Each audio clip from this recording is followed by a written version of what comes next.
নমস্কার বন্ধুরা, মশলা বাড়িতে সকলকে স্বাগত জানাই। আজ আমি আপনাদের সঙ্গে শেয়ার করছি দুর্দান্ত স্বাদের চিংড়ি ভাপার রেসিপি। চিংড়ি মাছ খেতে ভালোবাসে না এমন মানুষের সংখ্যা বোধহয় খুব কমই আছে। শীতের রাতে হোক বা দুপুরে ধোঁয়া ওঠা গরম ভাত দিয়ে এই চিংড়ি ভাপাটা খেতে অসাধারণ লাগে।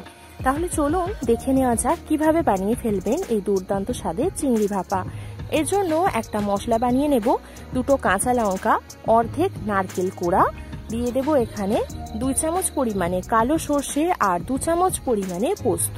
এখানে কালো সর্ষেটার বদলে সাদা সর্ষেও ব্যবহার করতে পারেন, তবে কালো সর্ষের ঝাঁঝটা একটু বেশি আর খেতে এতে বেশি ভালো হয়। অল্প একটু জল দিয়ে এটাকে মিহি করে বেটে নেব। আমি শিলনোড়াতে বেটে নিচ্ছি, আপনারা চাইলে এটা মিক্সিতেও পেস্ট করে নিতে পারেন।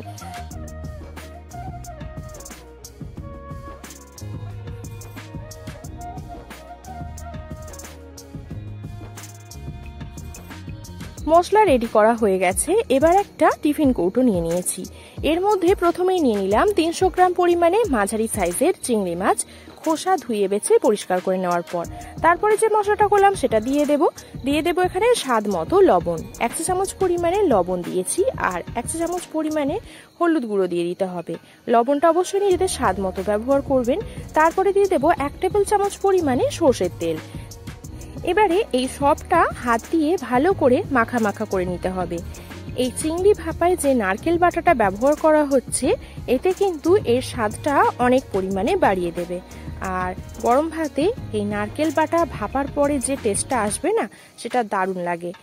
ভালোভাবে মাখানোর পর উপর থেকে 2 চেরা কাঁচা লঙ্কা একটু সাজিয়ে দিয়ে দেব। এতে ঝাল হবে না, তবে কাঁচা লঙ্কার একটা খুব সুন্দর ফ্লেভার আছে, সেটাই রান্নায় মিশে যাবে। আর কাঁচা লঙ্কা বাটাটা আমি এখানে 2 ব্যবহার করেছি, আপনারা নিজেদের পছন্দ মতো ঝালটা ব্যবহার করে নেবেন। এবারে দিয়ে দিচ্ছি এখানে 3 টেবিল চামচ পরিমাণে সর্ষের তেল। এই রান্নায় কাঁচা সর্ষের তেলের এই ঝাঁঝালো গন্ধটা কিন্তু দারুণ লাগে। এবারে কৌটোটাকে একটু ভালো করে নেড়ে ছেড়ে নেব, যাতে তেলটা সব দিকে সমানভাবে ছড়িয়ে যায়।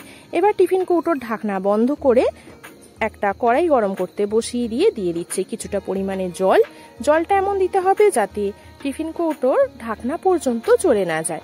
এবার কৌটোটা বসিয়ে দিয়ে গ্যাসের ফ্লেম অন করে দিয়েছি। এবারে ঢাকা দিয়ে 25 মিনিটের জন্য রান্না হতে দেব। 25 মিনিট রান্না করার পর ঢাকনা খুলছি। দেখুন জলটা এখনো টকবক করে ফুটছে। এবারে গ্যাসের ফ্লেম অফ করে ঢাকা দিয়ে 10 মিনিটের জন্য স্ট্যান্ডিং টাইমে রাখবো।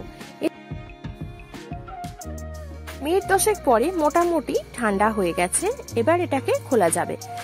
দেখুন কতটা লোভনীয় হয়েছে চিংড়ি ভাপাটা দেখতে।